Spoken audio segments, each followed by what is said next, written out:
It's game number 30, a potential do-or-die clash between Afghanistan and Sri Lanka. Of course, the Asian derby, as some might call it. The last time these two teams met in the Asia Cup, we were in for a thrilling game that day. So I'm hoping something today. And wow, there's a Nico, if I'm not wrong. Sorry about that. But yeah, we've got Nikhil Bhai. We've of course got Anirudh as well. How are we doing, gents? Anirudh, happy with the result yesterday or not so much? Yeah, very happy. I was telling Nikhil yesterday that Australia has the opportunity to knock England out of a trophy that is 2 years away. So that will be great if that happens next Saturday. But for now, let us focus on Afghanistan Sri Lanka, which is not only relevant in terms of this World Cup but also the Champions Trophy. So a very important match coming up today. True, that something all of them, including England, realized yesterday was that a Champions Trophy spot is at stake in this World Cup. ऐसा नहीं कि भाई team अच्छी है तो आ जाएंगे वहां पे. But Nikhil bhai, something that Anirudh mentioned, Champions Trophy, of course, a spot there is at stake. A potential top four spot is also at stake because New Zealand won't have it easy going forward. They're playing South Africa in Pune, they're playing Sri Lanka in Bangalore, and they're playing Pakistan as well in Bangalore. Not the easiest of fixtures, so you never know. I mean, a slip up from them and one of Sri Lanka or Afghanistan could potentially even make it to the top four, right? Yeah, truly. And I'm just hoping that today we are not using this, and that is calculators, because I hope all the information is provided to Afghanistan in advance about whatever they have to do to win, because it is unreal that we saw what happened in the last game, but it also tells you when there is intent. You saw what happened, how Afghanistan batted, because we've said a lot about Rahmat, Hazmatullah, and everybody, but as you rightly said, uh, I don't know how this has suddenly come to the fore about the Champions Trophy bit, but this ICC being ICC at times, so it's just added a lot more life. And suddenly people are realizing, yeah, acha, if there is context, then even ODIs are interesting. They always were. You just had to give it some context. Nikhil Bhai just needed that. That's the reason that Nikhil Bhai was looking for. But of course, I'm rooting for Netherlands. Just one more win, and who knows, even they might be able to make it as a Champions Trophy, and that'll be a dream tournament for them, a dream run for them in this World Cup at least. But yeah, coming back to the game's being held in Pune. This is the second game here. The first game was, of course, between India and Bangladesh, the one that Kohli ended with a century, of course. Anirudh, in terms of what we can expect from the surface, the first game was a belter, something that Bangladesh couldn't really make much use of. Can we expect something similar today? Yeah, I mean, I think so because so far I don't think there's any evidence that suggests that Pune is gonna be anything but a batting paradise because I checked the numbers, especially the since 2019. I think it's been a graveyard for spinners. Spinners have averaged close to 80 at this venue. So when you consider that, I feel this could be a very good venue for Sri Lanka, especially. I think there are certain venues that probably neutralize the strength of Afghanistan, and I look at Pune as one such venue. So I feel that Sri Lanka might fancy their chances today. I know they lost Kumara, but losing Kumara and getting Chameera is like, it's almost like not even a like for like replacement. Probably it's even a slight upgrade because Chameera can bowl with the new ball as well, which Kumara cannot do. So I feel that Sri Lanka should be confident of their chances. But that being said, we saw twice, first in the Asia Cup and also in the warm-up match in Guwahati, where Afghanistan were absolutely able to take on the Sri Lankan bowling on a flat wicket, and once they chased down a target comfortably with 9 wickets in hand. And the second time, that was in the Asia Cup, they should have chased down a target but faltered right at the end.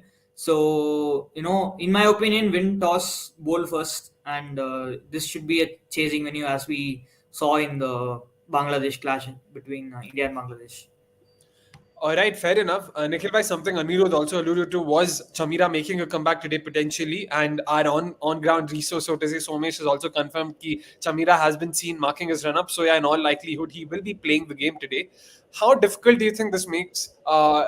This would make it for Afghanistan, because again, their batting has been slightly top heavy that way. Like Zadran and Remanullah Gurbaz have been key in terms of ensuring they get an aggressive start. They have a lot of accumulators, but they have most of their middle order batters batting at a strike rate of mid 70s, sometimes even mid 60s. Not really the kind of strike rate you would be expecting from your batting, especially at a surface like the one available in Pune. So how do you think they can try and counter this? Because let's assume that they do get to chase, like Anirudh said, win the toss, bowl first is how they should go. If they do that, barring Gurbaz and Zadran, like, do you think Chameera could be a handful for the middle order batters as well? Yeah, truly, I think he was going to be a key aspect of my key battles. So I'll share some numbers from, of course, the FRC in cricket.com's app. So you can definitely check that out to get that information first time. What I think will work more in Afghanistan favor if they chase is they've paced their knocks better. I think I'll really take a lot of confidence from the Pakistan chase because that attack isn't an easy attack to dominate, and they did not give them any chance. So I think that should be something that they'll definitely apply, hope, take that confidence from. And also, they've beaten Sri Lanka in the past in Asia Cup as well. They beat them at 91 runs. So it's not that they haven't done before. And even in that game, it was Rahmat Shah who scored a very good 90 odd.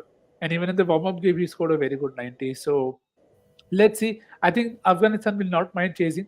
It might just help them plan their batting better, which might not be the case well if they're batting first. And the toss has just happened, and Afghanistan have won the toss, so that is good. I'm going to presume that they are going to bowl first, which we can just confirm in a second. Yep. And In they the have meantime, bowled first. of course, they have chosen to bowl first. How can our experts get that wrong? Let's hope not. But yeah, in terms of talking about key battles, something that Nikhil mentioned, let's move on quickly to the first segment, which is, of course, key battles.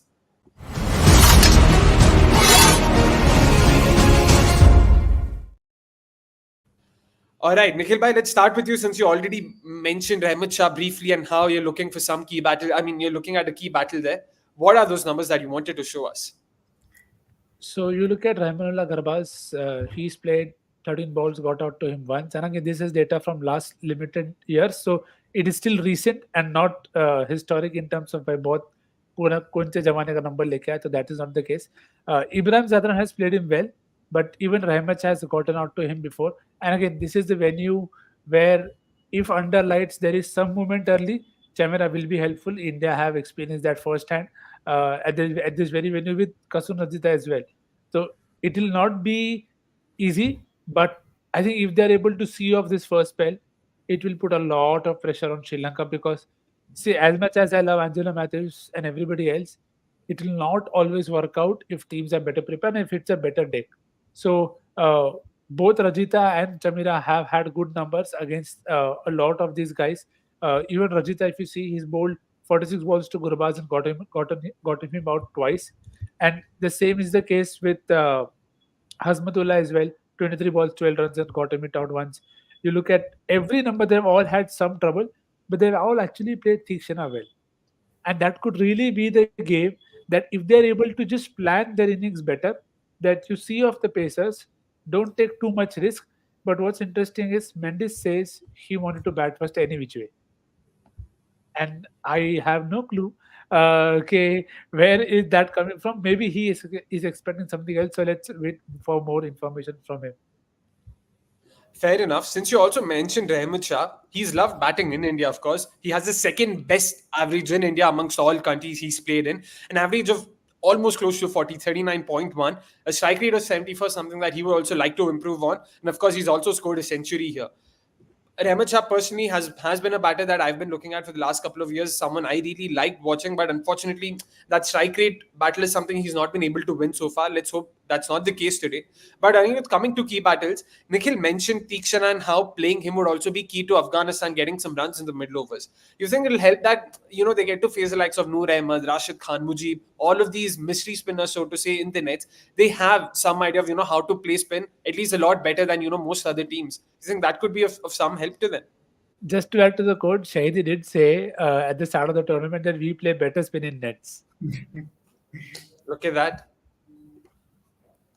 I mean, that is anybody's guess. I mean, if that was the case, then they would have not played Mitchell Santner the way they did in Chennai. So I don't think we need to read too much into the fact that Afghanistan batters face good spinners, the nets.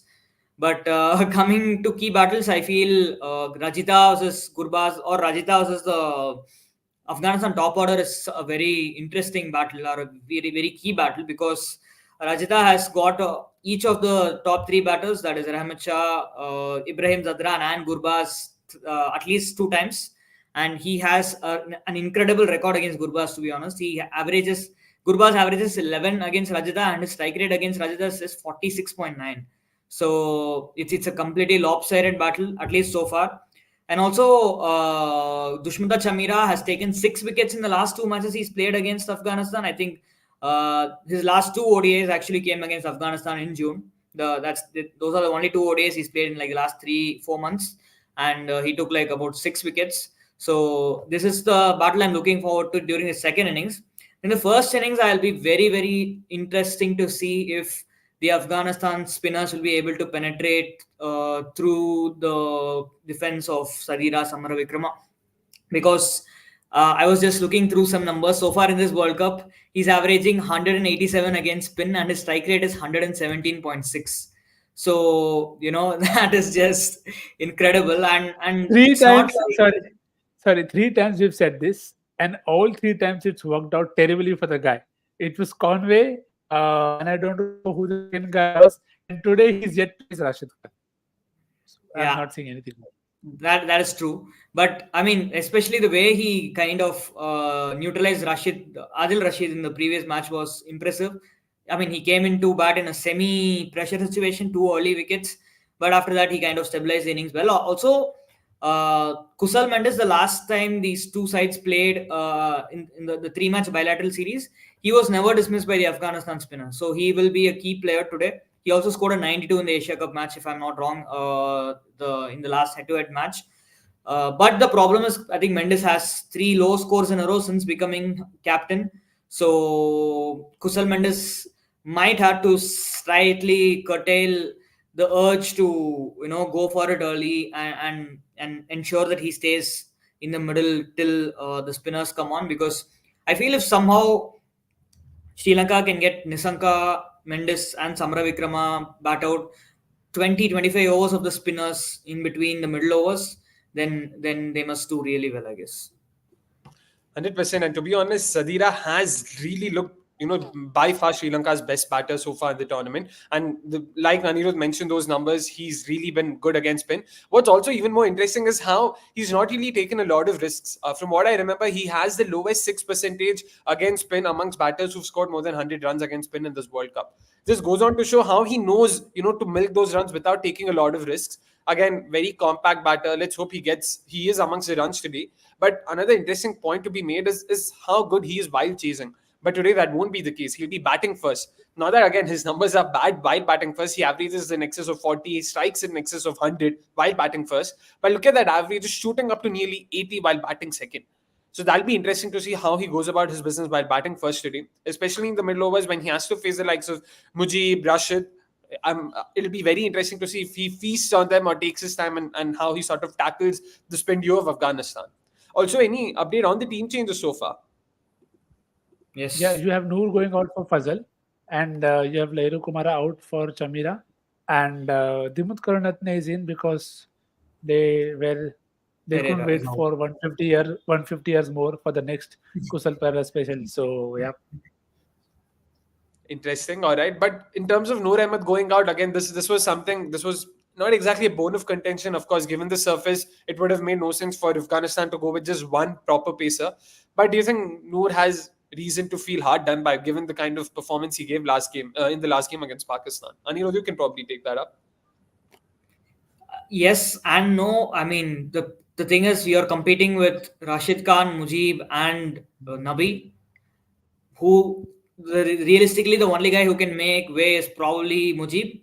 But Mujib has had just one bad game. If you look at this World Cup, yeah. probably he's had like the I don't know who they played. I think the New Zealand match is England, probably the New Zealand match is probably the only match he's been like completely off color. He's been decent after that. Okay, Pakistan match probably he was not at his best as well. But yeah. but you can't drop Mujib. I guess the only other option they have is sacrificing one batter and playing Noor Ahmed in place of, I don't know, maybe even someone like an Omar Zai. But you look at the surface and it makes no sense to play 3-4 spinners, especially when you know that this Sri Lankan side is filled with batters who are pretty good players of spin, especially if the track is not supporting the spinners. You can you can be always sure that these players, the middle order, will take on the spinners. They won't just block it like Rizwan and Babar do generally.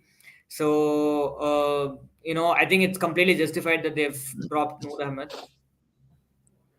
I mean, speaking of players being dropped, Nikhil, a very, very surprising change from in the Sri Lankan 11. Kusal Perera goes out. Dimuth Karunaratne makes his way into the side.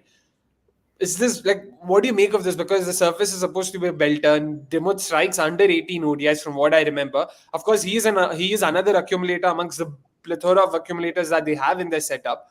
Do you think they could have probably given Kushal Pereira another chance? The Sheikh from Manjul tells you everything. See, the thing with aggressive openers is you have to come off at least, even look like you are going to come off at times. I think with him, the manner of dismissals have been so predictable that you cannot just wait for that one shot, compare him to Jaisuri, and then he gets up. So, and he's played far too often to not being able to nail a tempo at which he wants to play ODI cricket. See, he has phases. He has phases where he'll look unbeatable and he'll score for fun. But then he also has phases where he'll look like he doesn't know how to score a run. So, and that can happen with every batter. And sometimes in those cases, it is best to let them go. While I myself was on the see, that punt is always tempting. That if he comes up, but he hasn't come off enough now. And what you get with Dimuth is a solid, solid start. If Dimuth isn't able to give you a solid start, then yes, might as well go with Kusal Perera, because at least the higher ceiling is there then. But Yeah. hoping today is the day where Dimuth shows, some resilience, or some just getting into a good start, because maybe that's how they'll now look to at the innings, because you have Kusal Mendes who can play the aggressive role, and he's done that very well doing that role. So if he just gets a good start, it's ironic he's got a couple of good starts, but he hasn't made the most of it batting at three after coming in later. So maybe for Sri Lanka they need to come in the power play so that he can play shots. But today won't be the day there where they'll want that to happen. They'll want a very good start, and Dimuth is a guy who you bank on him to not play bad cricket shots. Let's put it that way. He'll not take the undue risk, but he'll take a good ball to get him out. So if you want to put it that way. Also, will I like to add to it, which is basically it's not like Kusal Pereira has scored like 16 of 10, seven Yeah. of like three balls, and he's not like you know scored two boundaries and then got out. Except for the Australia match, he's not looked like he's going to score a run in any other match. And I was at the stadium at the Chinnaswamy for the England match, and I mean, it looked obvious that he was going to get out within the first 2 overs, and he did. So, I mean, when a batter is struggling to put bat to ball, you can't really persist with them. It doesn't matter if the replacement player is defensive or aggressive or whatever. At least they will give you some stability compared to what the incumbent opener has been giving you. So Sri Lanka would much rather be 18 for no loss after 6 overs rather than be 2 for 1 after 5 balls. So yes. Wow, that's an interesting way of looking at things. Meanwhile, Chinmay Athreya is just being extremely sort of, I'm forgetting the word right now. I'm not being able to get the word. Utavle ho rahe hain, bhai sahab. He really wants Nikhil bhai to mention his X Factor player so that he can come up with his 11, I would imagine. But yeah, he goes on to say it's literally spot on more often than not. Bhai, more often than not, me har baar bhi bol sakte ho. It's not entirely wrong. But yeah, so let's quickly move on to the next segment, which of course is X Factor.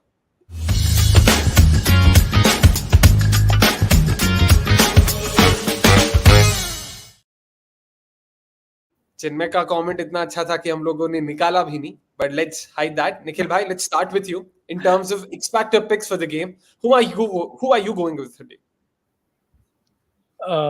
It's a very good game in terms of, if it's a good batting deck, you are expecting a lot of runs. I'm banking on two openers to do the job, in Ibrahim Zadran and also Pathum Nisanka. Now Nisanka has gotten a start in every single game. Uh, while sometimes he's done far better in chases as opposed to batting first.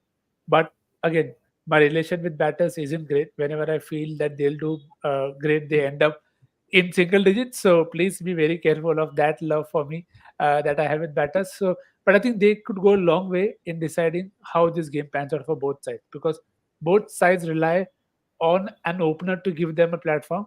so that the likes of Sadira, Sri Lanka, and everybody are able to perform. And similar is the case with Afghanistan.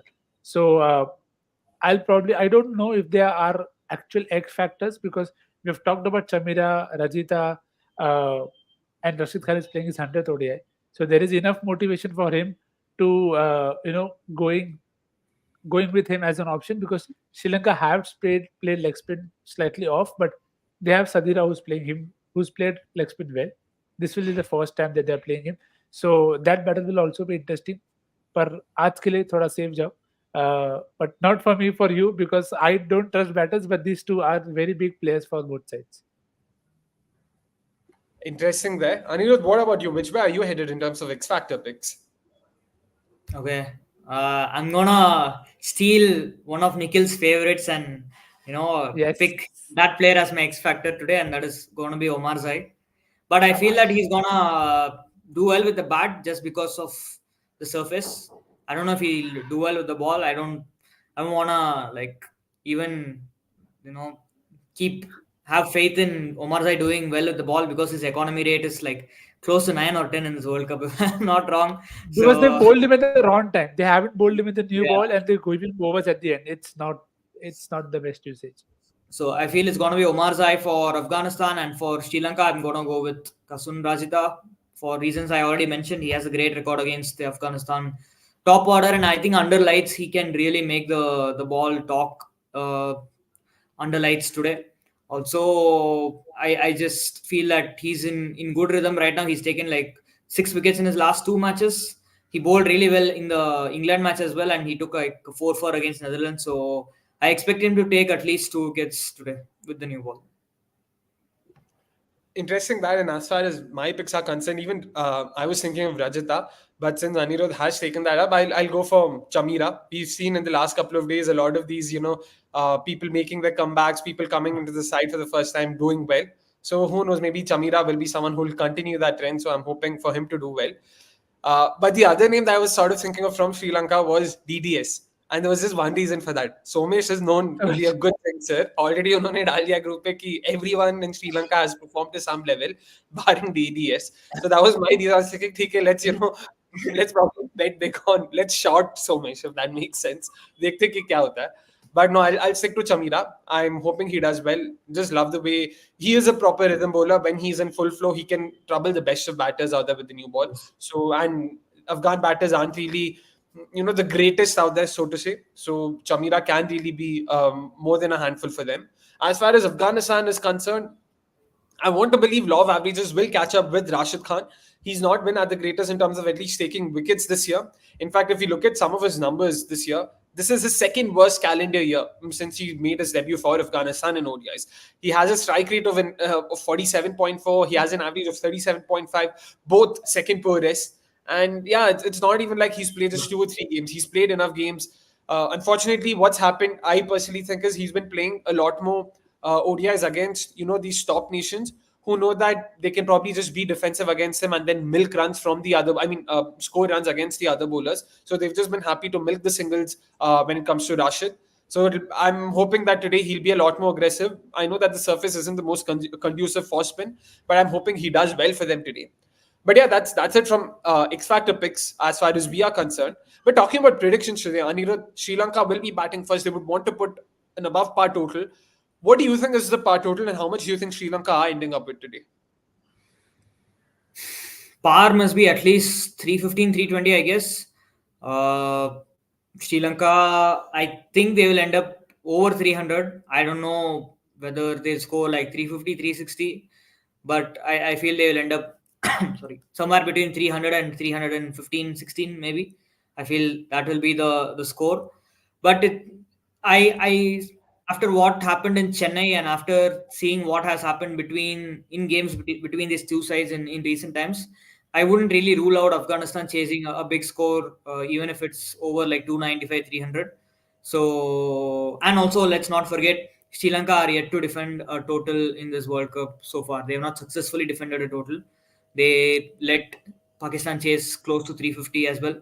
So it's going to be a very big challenge, and they don't have any good, spinner as well, except Tikshana, who's more of a defensive option either way. So if Afghanistan can see the new ball out, maybe they'll have a real chance of chasing down whatever Sri Lanka posts. So I'd say Sri Lanka are probably like 55, 45 favorites right now, and I expect them to score over 300. That's my Interesting that. And also, one more point that Anirudh brought up was Sri Lanka spinners and their sort of failing returns. This World Cup, we've seen Velalge have the poorest average, have the poorest economy for any bowler with, more than 10 overs bowled. Tikshana himself hasn't been amongst the wickets, if I'm not wrong. He's also averaging in excess of 70. In fact, even in the last game, just one wicket fell to spinners as far as Sri Lanka's bowling was concerned, and that was Tikshana taking Mark Wood out, the last wicket. So, Nikhil, considering this and considering also add to the fact that Pune isn't the greatest of venues for spinners.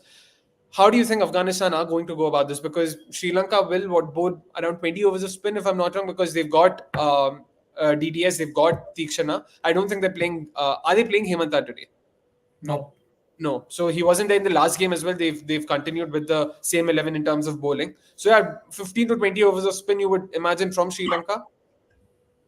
Yeah, and see the catch there is if it's second innings and if the dew does come in as it is expected to, that it will also make them not take the risk. They anyways don't like to do that. You've seen that in the past with Afghanistan that they are more than happy to play out the main threats, which is a fair way to go, and which is why chasing helps because then you are able to pace your innings better. Something that's very very crucial because what you have to realize is when you know the target, you know exactly who you want to hit and who you do not want to take and give wickets to. Now, Thikshan is the kind of guy, if you give him one, he could take two, three, and without even you knowing. So you don't want to get into a situation where while Hasmutullah Shahidi has struggled against off spin, but I think this year Thikshan has at times done far better against right-handers as opposed to left-handers.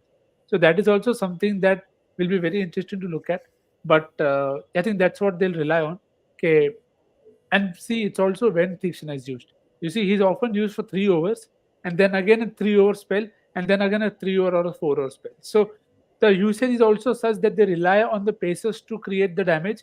And when that happens, teams are more likely to just play out Tikshana because they don't want to take risk with him. They've already lost a lot of wickets. So I think if the usage changes, maybe he could be more potent. But yeah, Afghanistan will hope that they don't lose more than one if at all they do. Just another question to that, and before that, guys, make sure you've liked the stream if you haven't already. I know we haven't brought it up enough today, but please make sure you hit the like button if you haven't already. Make sure you've also subscribed to us if you haven't already, and check all of our content out.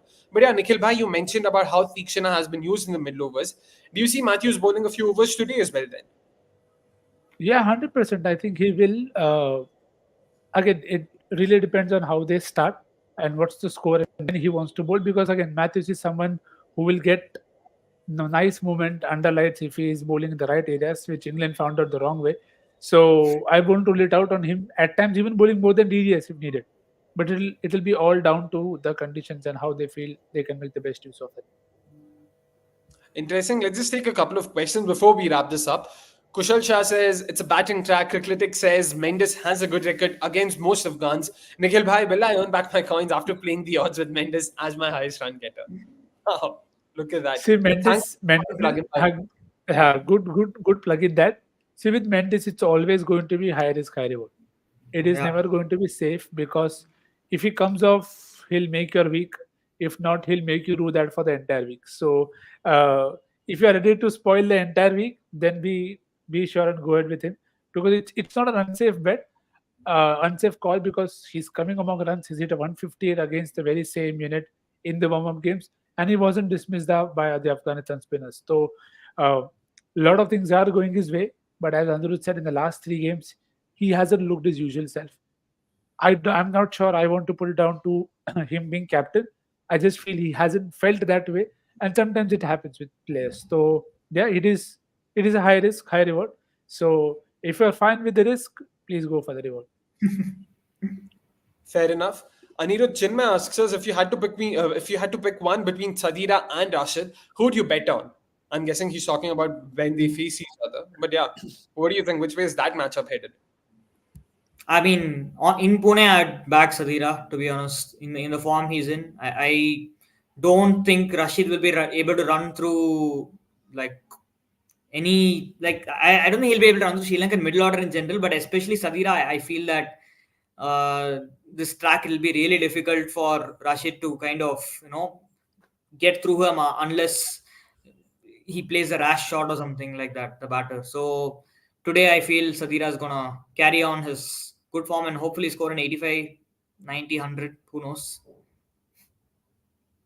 And Nikhil bhai, before I forget, I don't think I took your prediction in terms of Sri Lanka score. We got so sort of caught up around talking about Rashid. How much do you think Sri Lanka is ending up with in the first innings? Afghanistan will hope it's not more, though I do back them to chase it. But I'll go with 298. Okay, being slightly conservative. As always, it's my duty to ensure that the average of our panelists is close to Nikhil bhai. Anirudh already said close to 320. Nikhil bhai said 290. You know what my prediction is going to be, but I'll still sort of put it out there. I think realistically Afghanistan would score 260, which I to be honest, I also think is good enough to defend. I don't think Sri Lanka's batting would sort of come up today. I'm hoping rather that they don't, because I really want to see Afghanistan play next year's Champions Trophy. So yeah, that's that in terms of predictions. One last question. Melville asks us, who do you all want to win today, guys? Anirudh, what do you think? Who do you want to win? Who do you want to see winning today? I have a soft spot for Sri Lanka, so I'm backing Sri Lanka.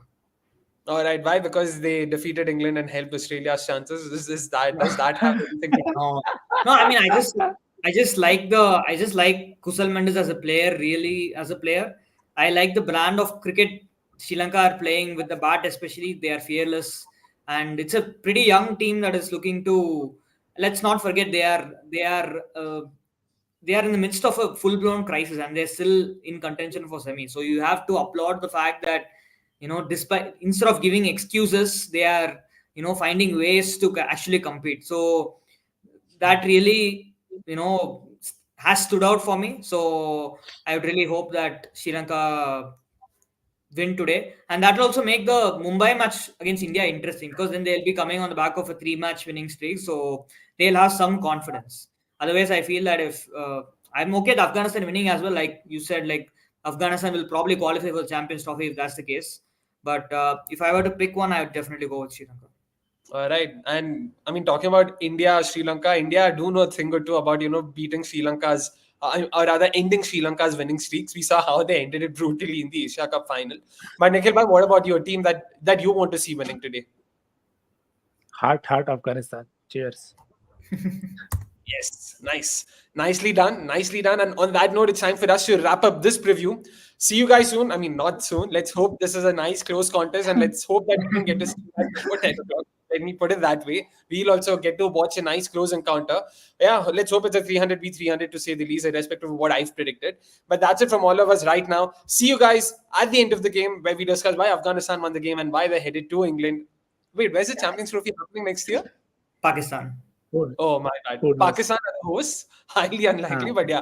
But why Afghanistan are going to play wherever Pakistan agree to play next year. We'll talk about a lot of that and much more. And before that, 8 o'clock, of course, we have our Monday Night Live, where Nikhil Bhai, Yes, I, good and journey. of course, Anish will be there. We'll be talking a lot of things cricket and a lot of things IPL, because the trade window's open. The auction dates have been announced. We'll be talking about why. Okay, no. Let's not get into scandals. रुक जा. नहीं Monday night live के लिए बचा के रखते हैं, थोड़ा बुलिंग वहीं के लिए रखते हैं. No worries. That's it from us right now. Thank you so much. Have a great game. Cheers.